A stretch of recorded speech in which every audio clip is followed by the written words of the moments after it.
Muy bien, vamos con la séptima clase de semiología.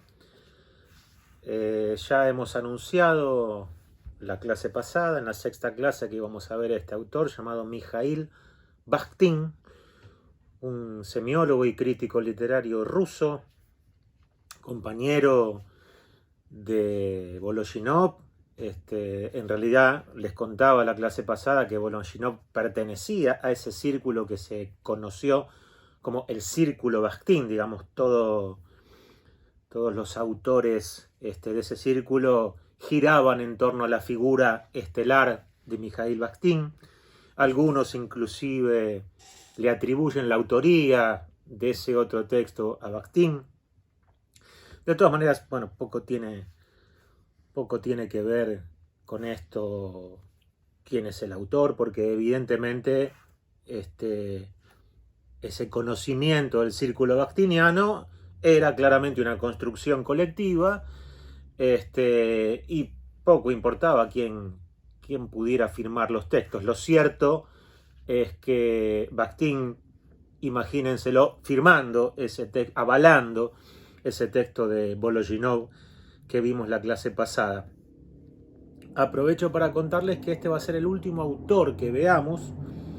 En realidad podríamos seguir porque tenemos por delante bastante tiempo, pero yo preferiría, como les anticipé, que ustedes me formularan preguntas, repito, preguntas no formales, no sobre la asistencia, no sobre nada que tenga que ver con la formalidad administrativa, sino preguntas relacionadas con los contenidos, con los problemas, con los autores, con sugerencias y opiniones que puedan tener ustedes. Y yo lo que voy a hacer, se los adelanto para que no se inquieten, es recoger todas esas preguntas y voy a grabar una octava clase desarrollando esas inquietudes. Ya luego de esa octava clase vendrán las consignas, esas 20 consignas con las que trabajarán para luego hacer el examen final. Pero bueno, sobre esto de todos modos van a tener también una clase explicativa exclusivamente sobre la metodología de la evaluación, así que no voy a abundar en esto por ahora. Sí, sepan que si bien podríamos seguir, digamos, en el recorrido del programa, prefiero detenerme en Bakhtin y que entonces nuestros autores sean Saussure, Peirce, Foucault, Barthes, Voloshinov y Bakhtin. Con eso me parece que tenemos bastante. Es una muy buena introducción a esta materia que se dio en llamar semiología, que podía haberse llamado semiótica, o que, mejor aún, debería llamarse semiótica y semiología, por las razones que hemos visto la primera clase y que seguiremos desarrollando. Bakhtin es un autor que nació en el siglo XIX, a fines del siglo XIX, en el año 1895 en Rusia, y murió en el año 1975. La que tenemos para leer en realidad es la introducción, y solo la introducción, de un texto que Bakhtin presentó como una tesis de doctorado. Yo creo que la clase pasada les había comentado que este círculo bakhtiniano, y muy especialmente Bakhtin, no se había llevado demasiado bien con las autoridades culturales y políticas de la Unión Soviética, del estalinismo reinante por aquel entonces, y por lo tanto, bueno, hubo ciertas desavenencias. Por sus problemas de salud le perdonaron la vida y en vez de condenarlo a un campo de concentración le permitieron que se exiliara.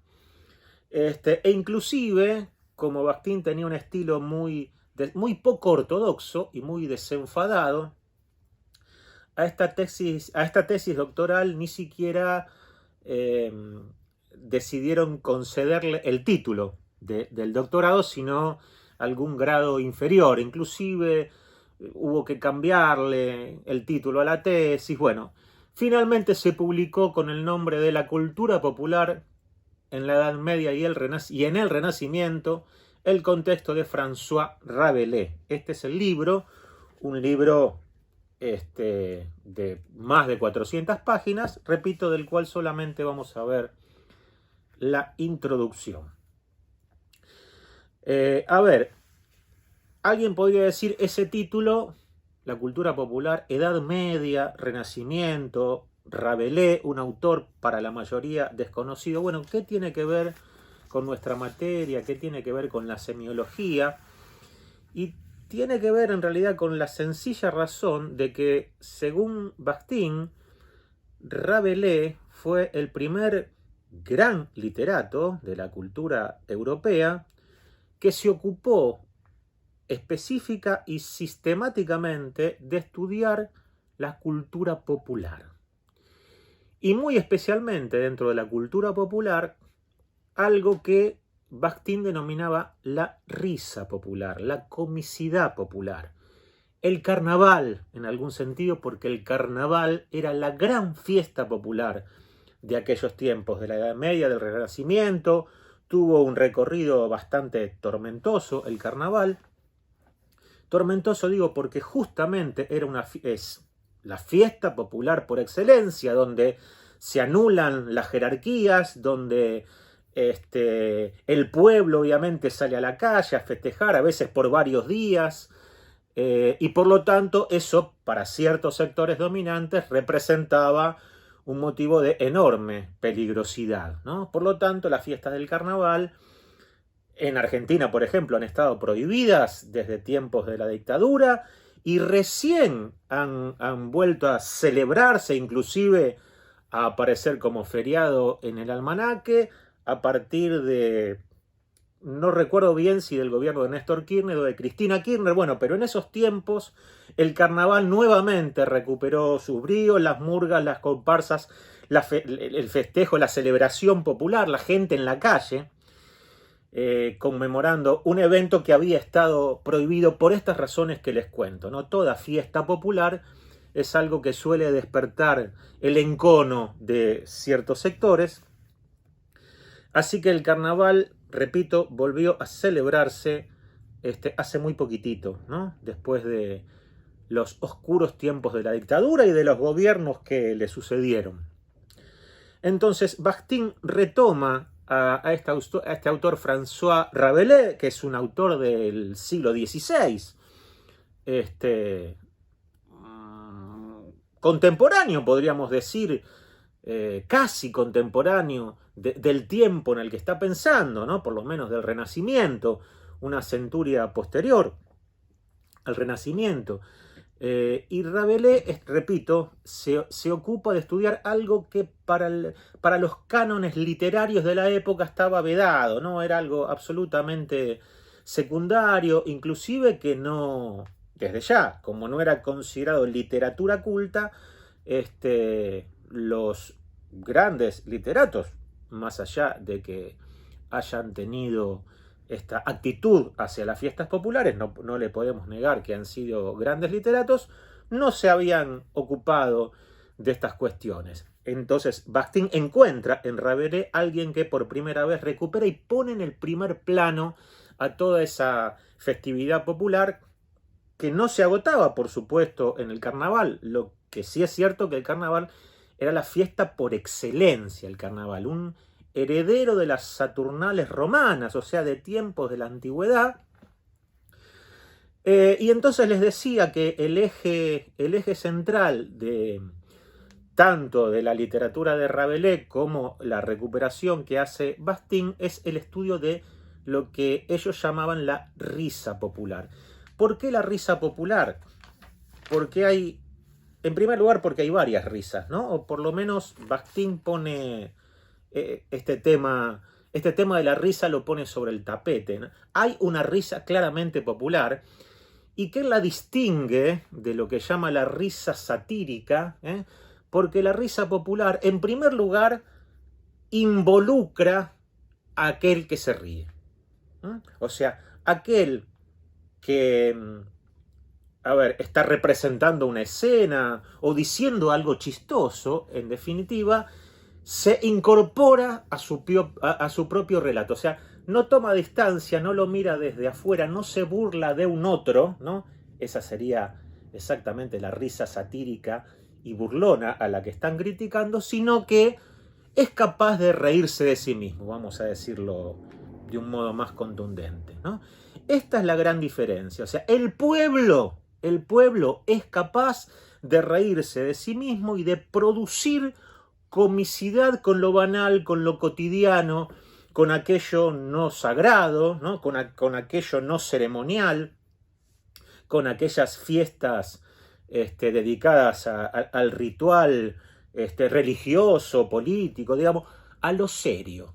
El pueblo se ríe de sí mismo, festeja sus propias ocurrencias.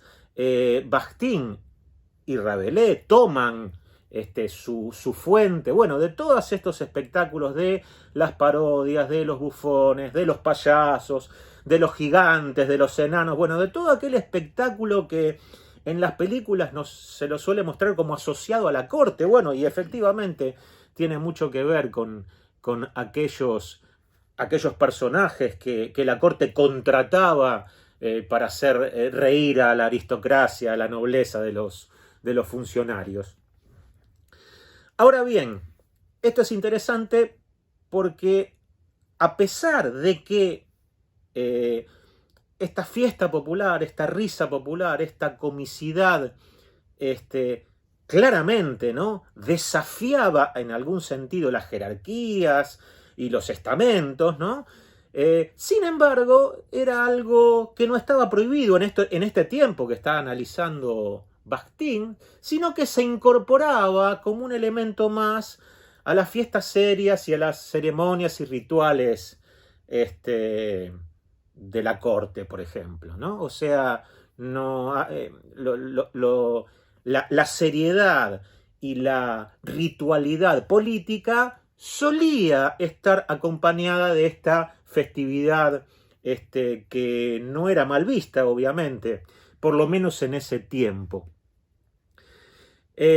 Con el surgimiento de lo que podríamos llamar la modernidad, ya en tiempos de Rabelais, ¿no?, poco después del Renacimiento, y con la emergencia de la sociedad de clases, o sea, con el reemplazo de los estamentos rígidos medievales por una sociedad con una mayor movilidad social, el triunfo de la burguesía, concretamente, ahí ya este tipo de espectáculos, este tipo de parodias, este tipo de groserías populares, estos lenguajes que no estaban obviamente aceptados por las clases dominantes, ya comienzan a ser mal vistos, comienzan a restringirse a determinados aspectos e inclusive en muchos casos comienzan a ser prohibidos.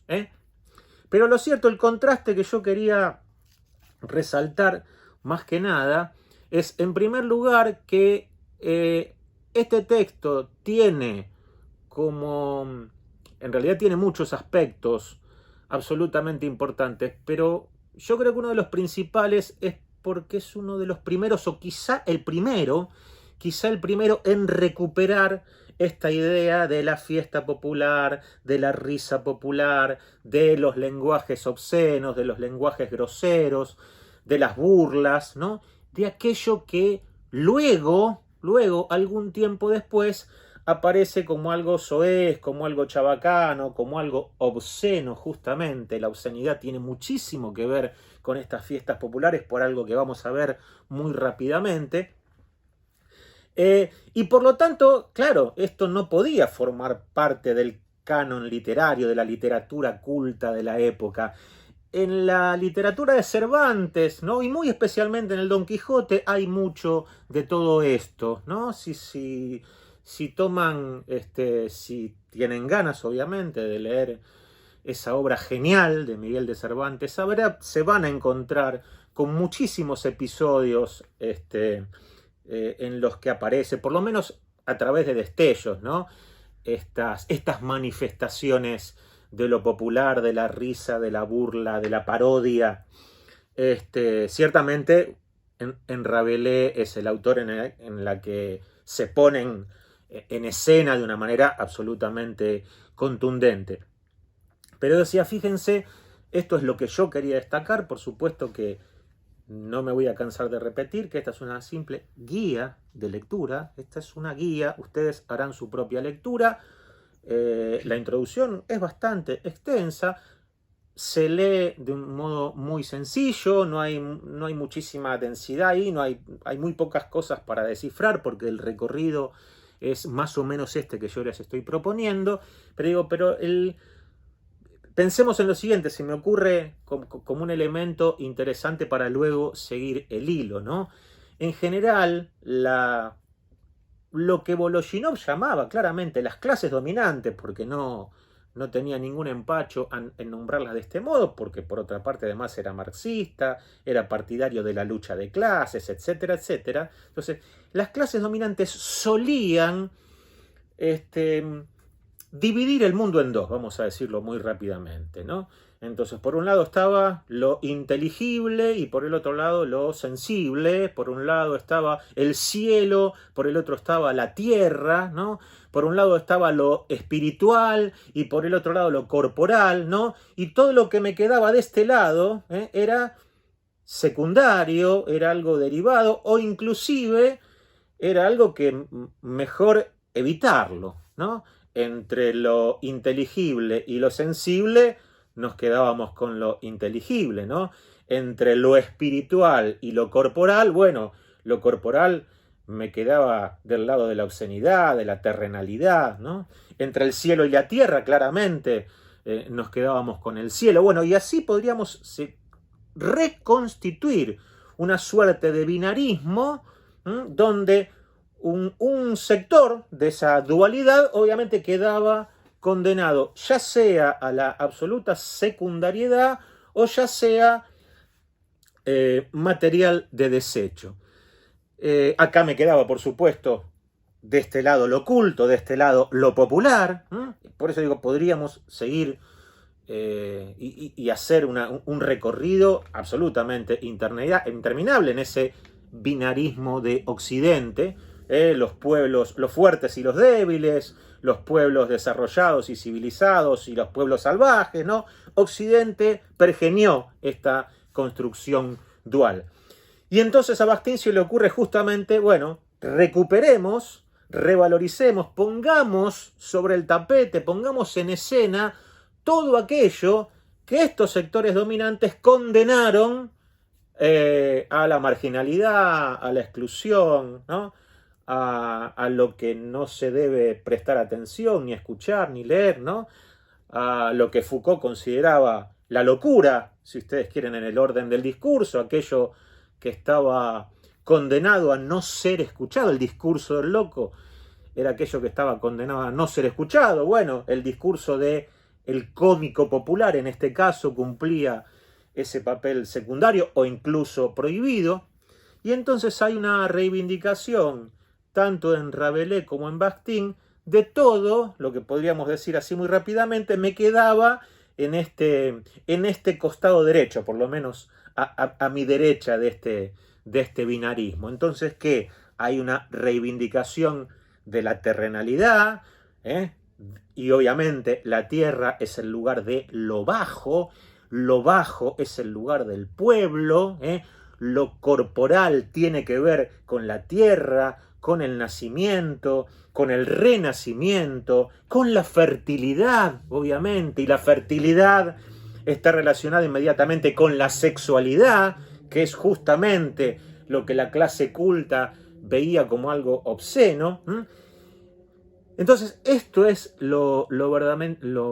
Hay muchísimas cosas interesantes, repito, pero esto es lo que se me ocurre a mí rescatar de ese texto, ¿no? En esa cultura popular hay, en primer lugar, una crítica demoledora respecto de todo aquello que es considerado lo oculto y lo serio, y además hay una construcción y una reconstrucción de todos aquellos lugares, y yo diría una revalorización de todos aquellos lugares y todos aquellos conceptos y de todos aquellos lenguajes que las clases dominantes han condenado al lugar de la bajeza, de la chabacanería, de los soez, ¿no?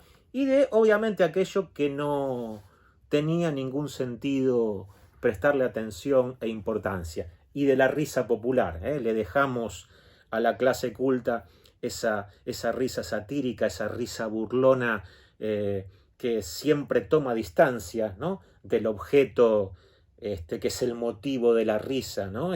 Podemos decir la risa canchera, ¿no? El burlón que hace, se burla de un otro, ¿no? Se ríe de algún defecto, disfruta de algún fracaso. Bueno, la risa popular hace exactamente todo lo contrario, ¿no? Iguala, integra, es capaz de reírse de sí misma, bueno, etcétera, etcétera.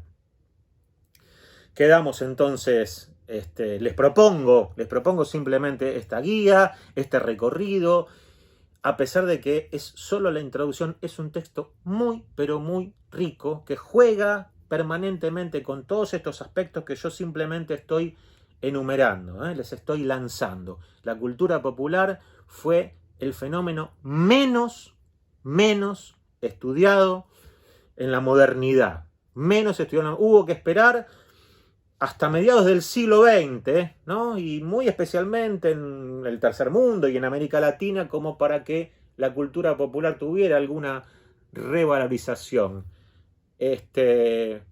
Bakhtin claramente es una de las principales fuentes de aquella reivindicación tardía de la cultura popular, de la risa popular y del carnaval.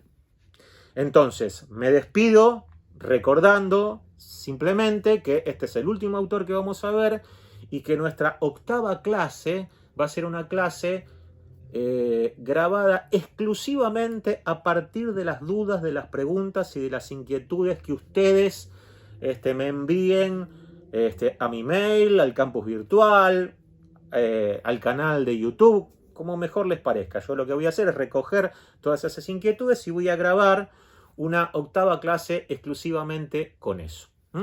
Así que bueno, de alguna manera podríamos decir, me despido hasta la próxima.